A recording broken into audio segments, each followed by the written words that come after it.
ഇതാണ് കളി, ഇതാണ് ലോകകപ്പ്. ഉറക്കമില്ലാത്ത രാത്രികൾക്ക് വീണ്ടും തുടക്കമാവുകയാണ്. ഇനി 8ന്റെ കളികൾ മാത്രം. ബോസ്റ്റണിലെ ജിലറ്റ് സ്റ്റേഡിയം ഇന്ന് രാത്രി കത്താൻ പോവുകയാണ്. ഒരു വശത്ത് ലോക കിരീടം മാത്രം ലക്ഷ്യം വെച്ച് കുതിക്കുന്ന നിലവിലെ റണ്ണേഴ്സപ്പായ ഫ്രാൻസ്, മറുവശത്ത് ഖത്തറിലെ കടം വീട്ടാൻ നെഞ്ചുവിരിച്ചു വരുന്ന ആഫ്രിക്കൻ സിംഹങ്ങളായ മൊറോക്കോ. ഇന്നു രാത്രി ചോര തിളയ്ക്കുന്ന പോരാട്ടമാണ്, കട്ട പോരാട്ടം. ഓർമ്മയുണ്ടോ ആ ഖത്തർ സെമി ഫൈനൽ? അന്ന് എതിരില്ലാത്ത 2 ഗോളുകൾക്ക് മൊറോക്കോയുടെ നെഞ്ച് തകർത്താണ് ഫ്രാൻസ് ഫൈനലിലേക്ക് പോയത്.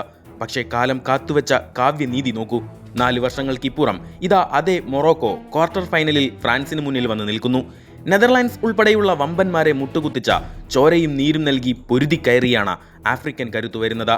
അന്ന് നഷ്ടമായ വിജയത്തിന് പകരം ചോദിക്കാൻ മൊറോക്കോ ഇന്ന് ജീവൻ കൊടുത്ത് കളിക്കും, തീർച്ച. പക്ഷേ ഫ്രാൻസിനെ വീഴ്ത്തുക അത്ര എളുപ്പമാണോ?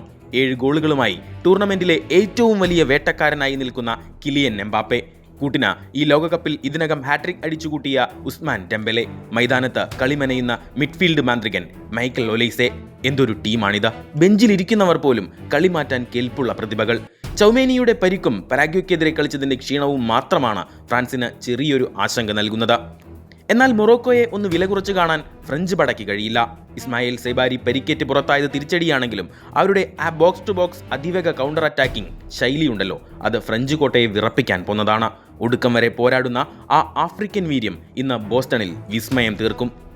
കണക്കുകളിലും പരിചയസമ്പത്തിലും ഫ്രാൻസിന് മുൻതൂക്കമുണ്ടെങ്കിലും അവസാന നിമിഷം വരെ വിട്ടുകൊടുക്കാത്ത മൊറോക്കോ ഇന്ന് കളി മാറ്റുമോ? നാളെ പുലർച്ചെ ഇന്ത്യൻ സമയം 1:30 ബോസ്റ്റണിൽ പന്തുരുളുമ്പോൾ നെഞ്ചിടിപ്പോടെ കാത്തിരിക്കാം. ആര് ജയിച്ചാലും കളി കനക്കുമെന്നുറപ്പാ.